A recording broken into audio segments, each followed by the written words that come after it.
Them for Jesus. Them for Jesus. Them for Jesus. In a maka na gbapụlụ Jesus egbe tem. Ya bụ video mommy ya.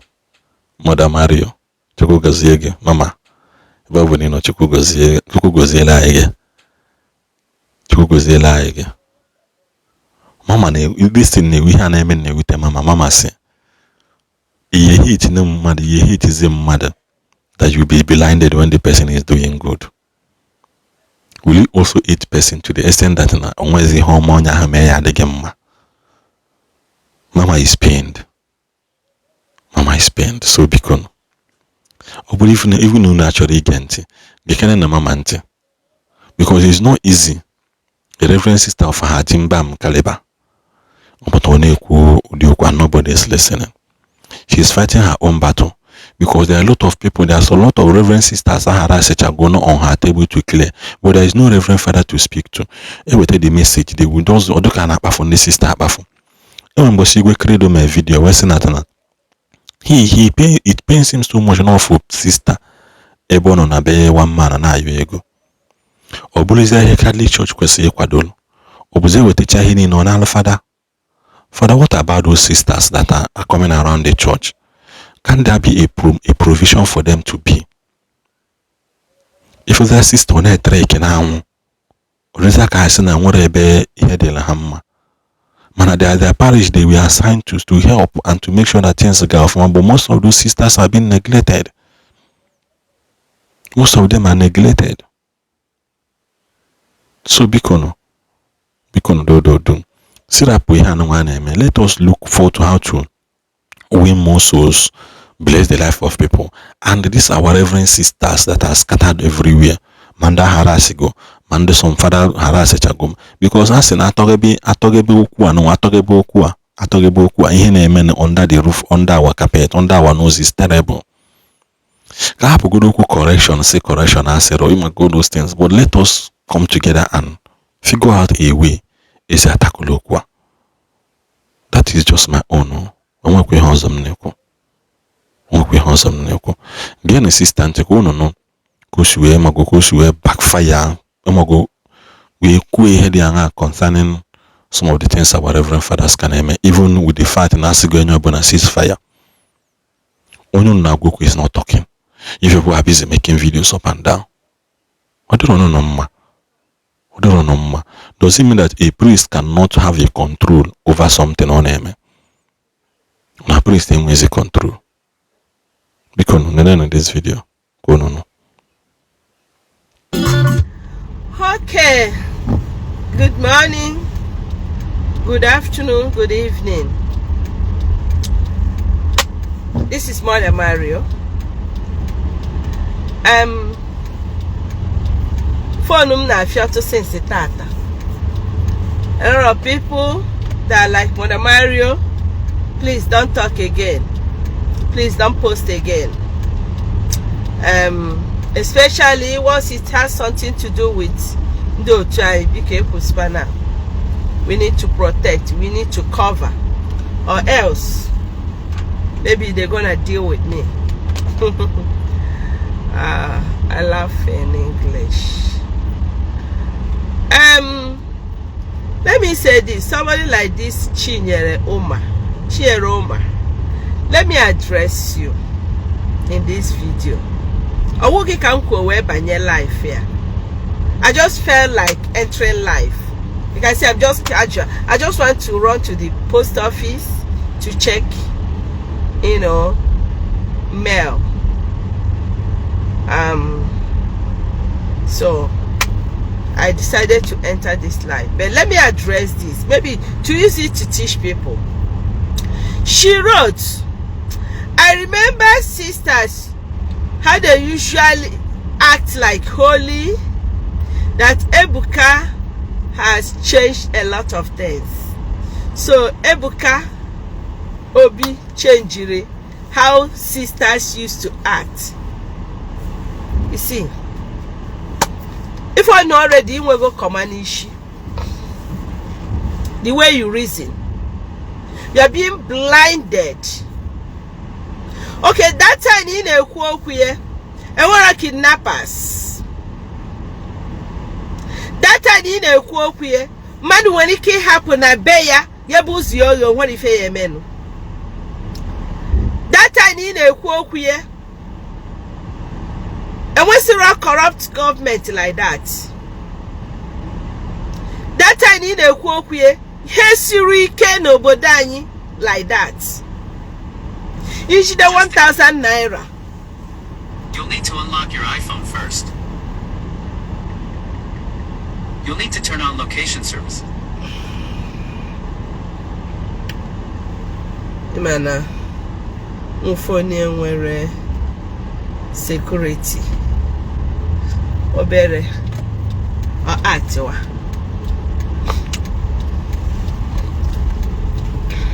So also bụ na oge ahụ a lot of things dị iche. Enweghị need for onye sister ịbịa gwaba gị okwu Chukwu. Anyị na-anaba bebe ekpere mana ife gbanwere. Modernization came in, internet, social media came in. Then I have full reason due to our apostolates to come out to preach to people like you. The blind that don't want to see the truth. People trying be na beha bilibo onye ọzọ. People trying on a shop ha nọrọ na shop onye ọzọ. Ire nke gị ire nke onye ọzọ. Ọ maka ndị dị ka unu. Ka ndị sister jizi wee pụta. Ọzọ wo na-ekwu na ma anya fu na you na me you habit you home efe ndị sister kita. Habit does not make a monk. Oburu efe ahụ, oburu efe white mu. Oburu efe ndị sister ahụ na-eyi. Oburu ya mere m ihe nji wee bụrụ Mother Mario. That's why sometimes I choose to be uncolored when I agwa some of you because emesi odi unu ka o maka no sister. Adima agwa di go okwu because na mbu sister. Na agwa go okwu because na kwesi igwa go okwu na from if you na-eme di njọ and decide to tell you. So obugodu na my bro sister, I would have still be able. The person I am, my personality will still come to the social media to tell you people the truth. Nifa na-eme adịrọ mma.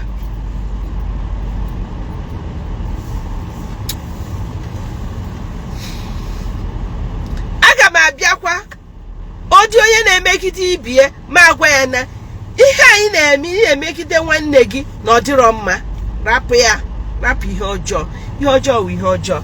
Whether I am a sister or a lay woman or a fake sister or a fake woman, it does not matter. What matters is the truth I am telling you. Because some of you, when you want to abuse, what you hear them, fake. Does it matter? What has fake to do with Ifa na agwagi, the truth na agwagi? Anybody, just like bloggers are on the social media, some good bloggers tell you the truth.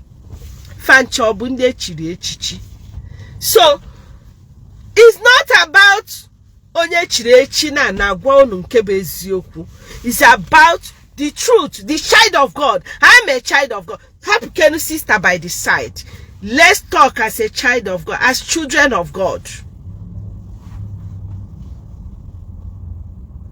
If onye sister ebe ọ na-eyi her habit, ịdafu ndị fada ebe ha na-eyi her sutan.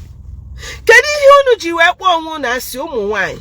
Kedu ihe life unu nwa ụmụ nwanyị ji dị so complicated?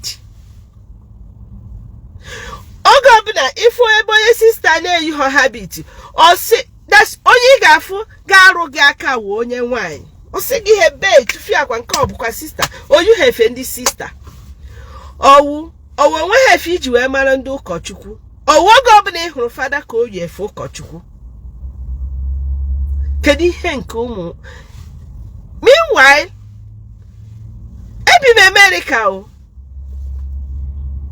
and I've lived in this country for 19 years. Nwa 19 years abana university o. But yet, I've refused to be Americanized. Obuna m na-ebi ndụ ndị America. Imana agbo ashonu to me. But onwe ihe ndị m mụtara n'obodo a. N'ime eme mmadụ intimidate. Na right ya. Amụtara m ya n'obodo a. And ebe ahụ ka ya akwụ. Ebe ahụ ka ọ ya digide. Imame m intimidate. Mara chogo okwu. Asi na mara chogo okwu. Ani mfo onye na-achọ okwu. Ngasi achọkwa n'okwu maka na ịchọ okwu ihe chọtara iwelu. Awa ọtụtụ mmadụ na-esi n'azụ arụ mmadụ akpụrụka. Fa ga-eme gị ncha. Any petition I did against you, would onye ahụ na-agwa gị ya? No, that secret hate I were by the side. Man, God will expose all of you very soon. All the secret haters, God will expose all. All the hell moon expose one by one. You know before, unu si na akoko, where na call unu choreko. Gradually, una na meputasi one by one.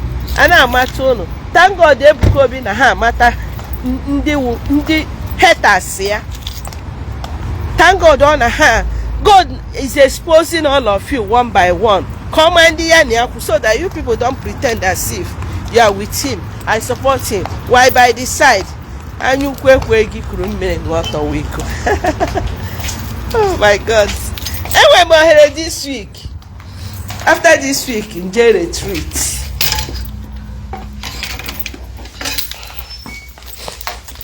Retreat in preparation for my silver jubilee. So, enwe mo herono this week. Nwatakịrị si na mami ya ma ala n'ụla, nyanwa ma ala alụkwa ụla.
Only reason, unu geji adi against me.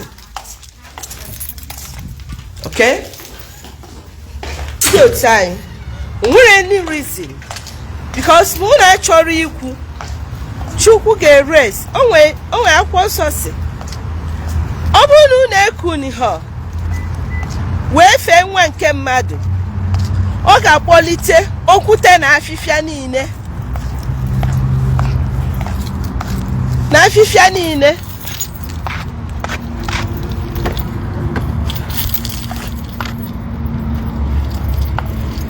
Ọbịa fee ya. Yotago. Mana in this case, obunu na achọrọ ikwu. Chineke ga akpọlitego Mother Mario ka o kwuo. So bahuru unu ịkpọ one phone threatening. Just call me a friendly call. We will gist and I will tell you, I will be able to convince you why you need to join me for us to talk. For us to speak against the evils. I na check cover.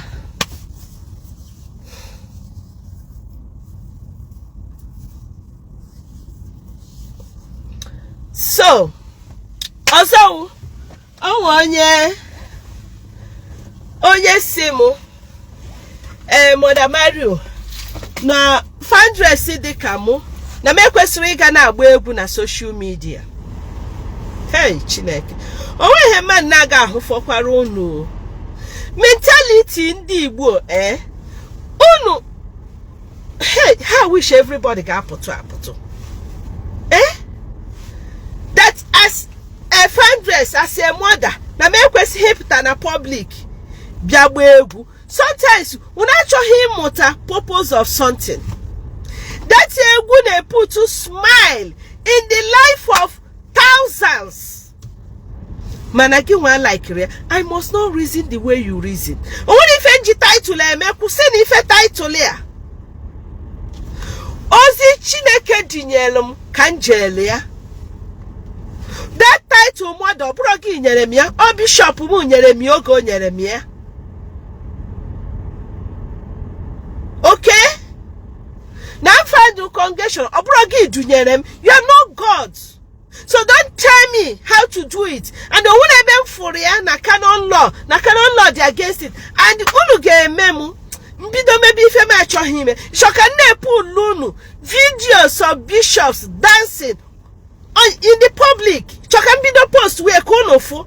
Can you hear yeah, onye no kato si ebosi because you also a founder. Mara nuru gi ihe. Ngwa afagi kete si na ma akpo na afagi.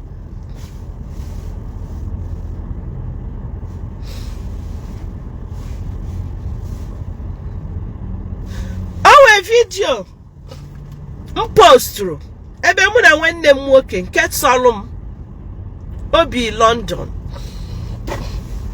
na-elife we post o ya enwe purpose. I want to teach because we counselor, people call me for their problems. If I says in Okukita, many families are not in peace. When I follow Tarane, on Aya Brondi Igbo. Unechecha party no eba herife. What's the difference? Muna when them ne get how many of you are still eating in the same dish with their siblings? How many of you are still in good terms with their siblings? I am teaching you something. Here the game pawi in ebem ne lutara. Another thing, always sometimes camera. Sometimes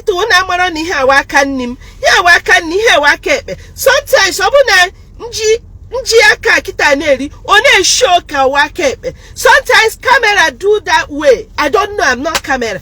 And at the beginning of that video, that this is my right hand, yo. I don't know what camera is showing you people. Yet they will not read. They will not read what you are writing. They will jump into the video to gossip. Remember, when you are pointing an accusing hand at somebody, other hands are pointing at you. Yes.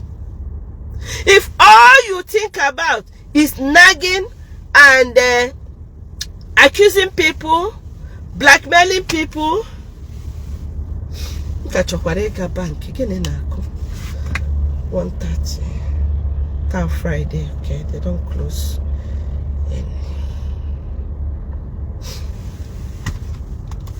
So, Obruna,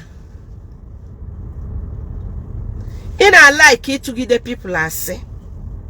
In I like all you think about is to gossip, negative things we hear and like about somebody. People will be thinking the same way for you because people know they will throw it back on you. Only my people okay, do you know somebody say mo feeling the right candidate to be a founder or say mo go to no see waiting here.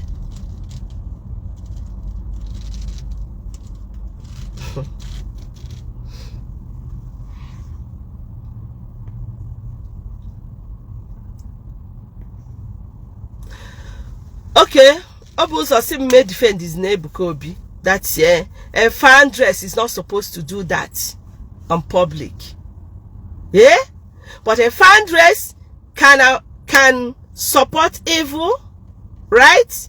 Obuna put support against Ebuka. That's what a fan dress is supposed to do.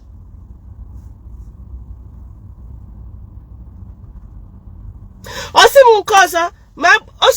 because my was never na social media. From day one, bidro this page, this Facebook, I've been dancing. All dancing can never people egu. Dancing in the Lord. So can quote to chapters in the Bible about dancing in the Lord. Also, I name my go occasion. Etinye egu flavor. Egu Kendi Ozogas. Even Michael Jackson. Ayi na abaya. Ngwazie egu likely. Egu ya na akpo baby oku. Ajukwa munu gini u baby oku. Eche ma baby oku. That's why I need you okay. Just like Asanwa. Egwa soro so. Ngwaya.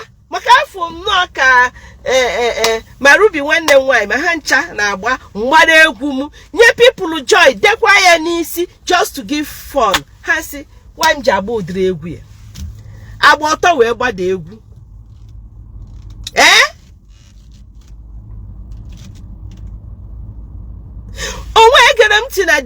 Only find I good that they good the evil. So why are you seeing it as a bad music? Why do you feel that? So say egu gospel music. Onye kwuru nke ahụ. Yet I je wedding.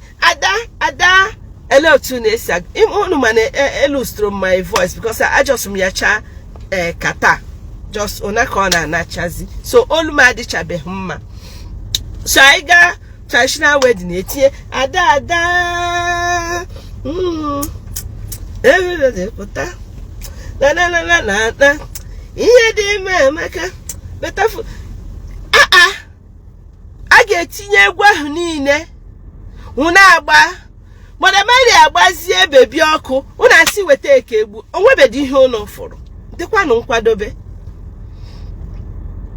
nkwadobe. Enwebum time social media since. Area me. Don't teach me what you can do in social media. I'm a graduate of mass communication. I can teach you better about social media. I will teach you better about social media, not you. I don't. What are you threatening me for? That thing Ibu no be threaten is not a do or die affair. Oti home ho chakwa anam. Owa kwi he na echumora. Nothing. I'm just a happy religious, a happy sister who will always stand and tell you the truth. Come up go to motor some people.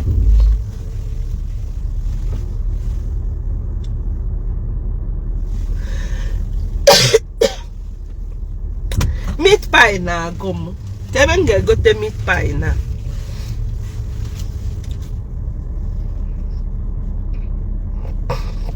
Yes, we go one them.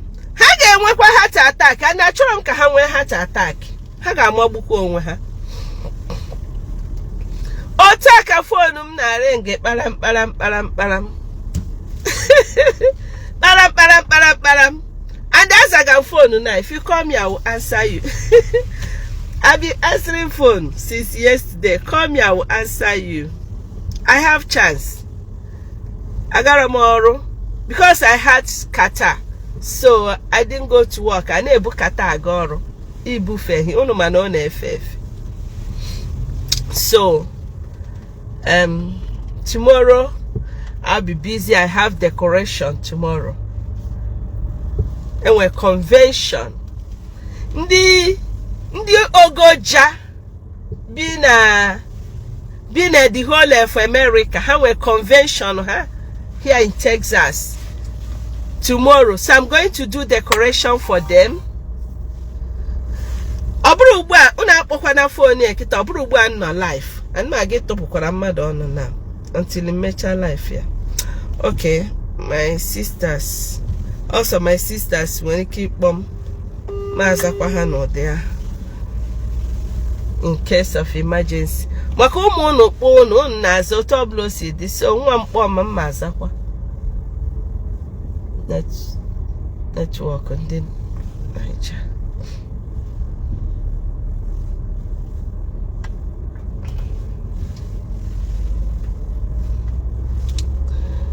I think something is wrong with this on our phone. This one it won't talk.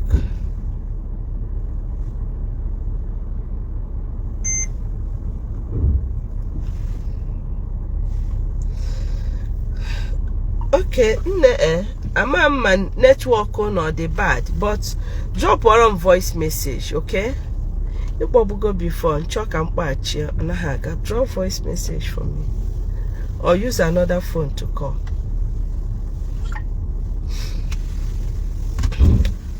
So I don't know. Kọdụ wamma ewere egwu a na-agụ taa ha ama m ihe m ga-eme kọdụ wamma ama m ihe m ga-eme kọdụ wamma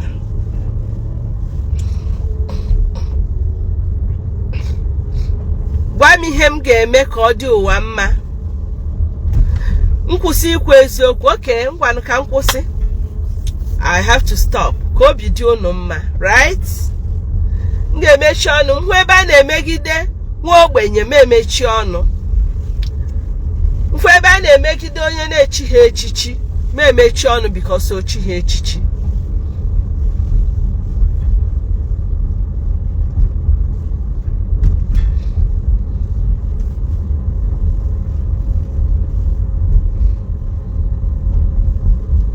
we end up being a victim of what we preach against.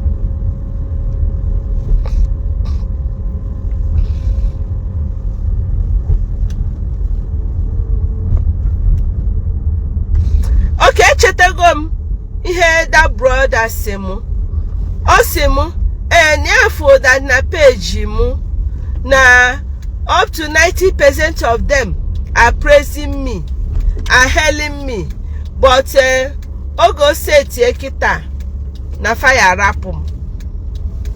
That's what he wrote and sent to me. As if I am on social media or I'm doing what I'm doing for human admiration or for human praises. Aburangi, bro. I'm not like you.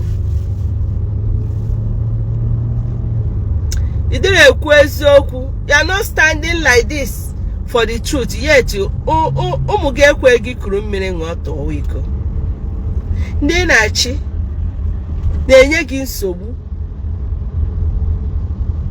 so even when you run away from speaking the truth,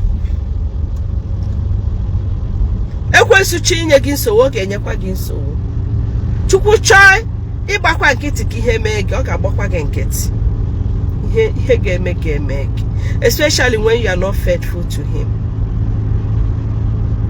So my followers and are with me. Famarapum. Meanwhile, all Chineke can eso warrior. Because also kudone sioku that he is no respecter of man, title, position. Never who the truth.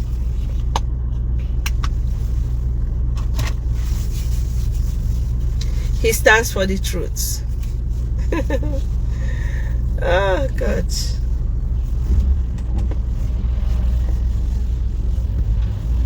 May God bless all my followers. May God bless all of you. I love you. I love you. I love you.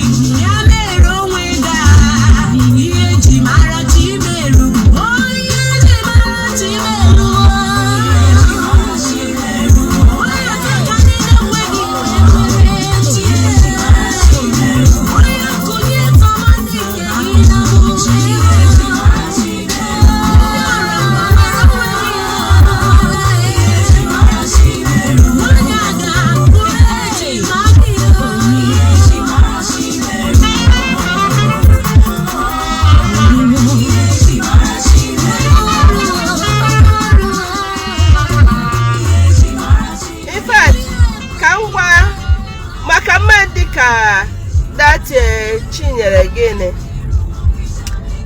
si na ihe aya elukozi holy kita maka na eyihom habits. Ka ngwa gị, maybe I'll surprise you ịgwa gị na ndị 60% of ndị sister ndị ọcha ndị nọ na America ihe ha na-eyi trouser. Fa na-akwụ ihe ntị, fa na-eyi ihe akpele. Fa na-emechi isi fa na-eghebi oghe mezi isi ha dịka ndị ọcha mana ha bụ sister. So ọ bụrụ ife ha yi dị mkpa. Ebe ọ bụ na America na iyi trouser abụrụ njọ, so ọ bụrụ fa njọ. Owe oge na-eme mpụta ka nkwu okwu na social media, for somebody odelu cover your hair, cover your hair. I'm like, ịchọ ka m wepụcha ya kpamkpam. Congregation ọbụla nwere rule. Religious congregation ọbụla nwere iwu. Ka nkụzielu unu, o nwere ndị sister congregation na-enwere ike iyi colored.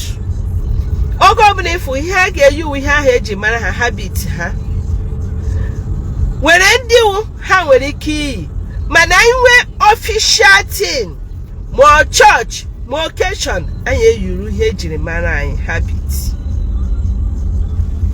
Ọ bụ na nchi ije ọrụ ọ bụrụ iwu na mma eyi habit, anyị na-akpọ ya habit efe ndị sister.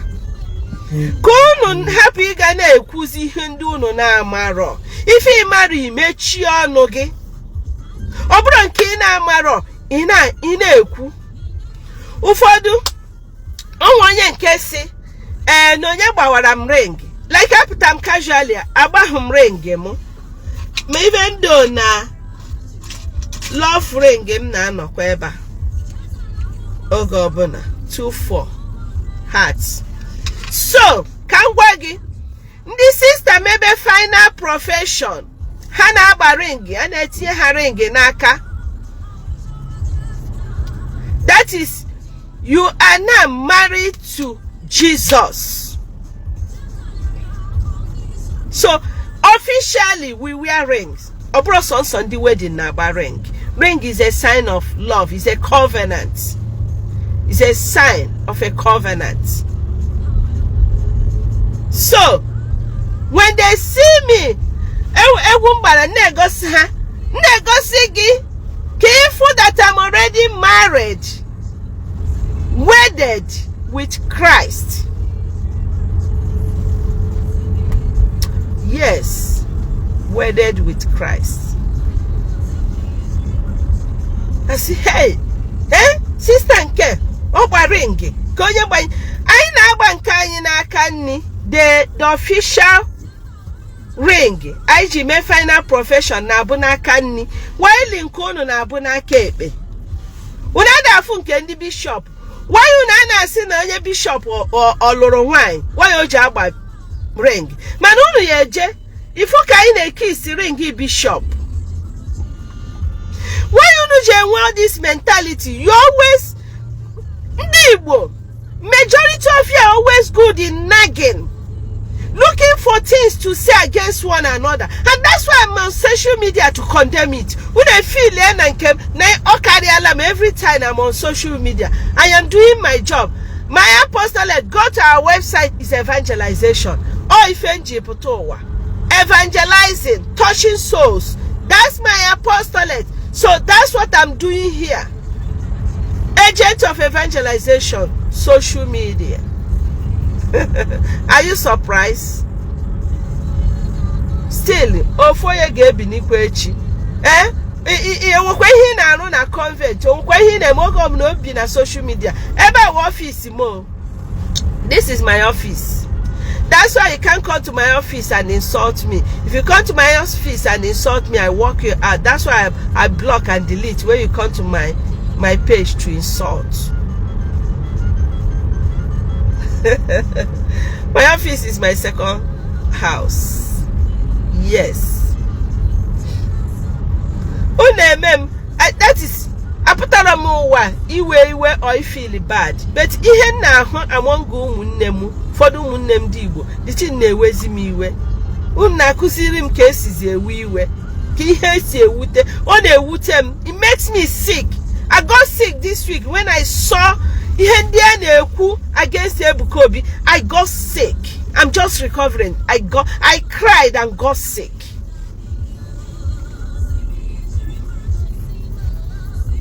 Ufodi who name and I summon you.